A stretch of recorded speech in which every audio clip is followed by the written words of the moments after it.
Kasaluyot, ang daming bunga at hitik na hitik itong rambutan natin na ang variety, Ronggring. At syempre kung may rambutan din kayo, kamusta ba? May bunga na ba? At kung wala pa, ano ang mga sekreto?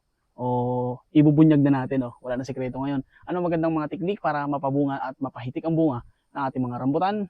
Tara, discuss natin yan. So sa Pilipinas, kapag panahon ng tag-ulan, doon nagsisimulang papasok ang panahon ng tag-ulan na mumunga ang mga rambutan. Yan. So ano yung ginagawa natin? Mga 2 buwan o 3 buwan bago dumating ang panahon ng pamumulaklak, kailangan mag-abono na tayo. So maganda gamitin, triple 14 or complete fertilizer. Ilagay ninyo sa puno ng mga rambutan natin. Since ganito nakalaki yung rambutan natin, ayan, mga ko na to, mga 5 taon na mahigit. So kailangan natin laglagan niya ng mga, kahit mga 1 kilo. Yan, pwede. 1 kilong rambutan. Ilagay nyo lang dyan sa mga isang di pa malapit sa puno or paikot, pwede rin. So yun ang mahagandang teknika, mag-abono tayo 3 to 4 months bago mamunga o mamulaklak ang rambutan.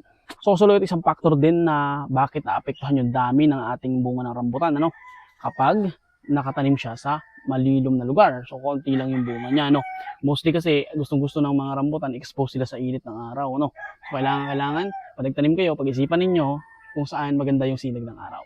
Okay? Isa pa kailangan nyo malaman to, saan nyo dapat itanim yung inyong mga puno ng rambutan sa lugar na hindi naiipunan ng tubig kapag tag-ulan. So nangyari kasi sa amin yung rambutan ko dati, yung bunga nito, nagkataon ng lakas ng ulan. Namunga siya, nababad yung puno at yung ugat niya. Ang nangyari doon sa mga bunga, pumutok. Pumutok, nagbiyak-biyak. So dahil yun sa sobrang tubig na nasisipsip ng ugat, pupunta sa bunga and nagkakrak yung bunga. So iwasan nyo, dapat ang rambutan nakatanim sa mataas na lugar.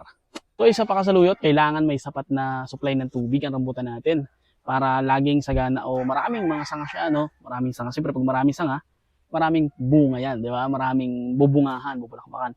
So dapat continuous yan, kahit na isang beses sa 1 linggo or isang beses sa 2 linggo, pwede kayong magdilig ng mga puno ng rambutan natin. At syempre, yung dami, yung quality, depende pa rin sa magandang variety. Kaya piliin nyo din yung variety na itatanim ninyo. Since ang RR o ang Ronggring ay mahal, kaya marami nagtatanim. Kaya nga lang, consequence niya, medyo konti yung bunga niya, Hindi kagaya sa ibang variety like yung mga sipsipin, ganun, pitaka, maraming bumunga yun. Kaya quality din ng variety ay isang factor sa dami ng bunga. Kaya kasaluit ang suma total na dapat tindaan ay number 1, abono. Number 2, sunlight. Number 3, yung kinatataniman. At syempre yung quality ng variety. So pag na-perfect natin yung mga yan, malaki ang posibilidad na dumami rin yung harvest natin. Okay?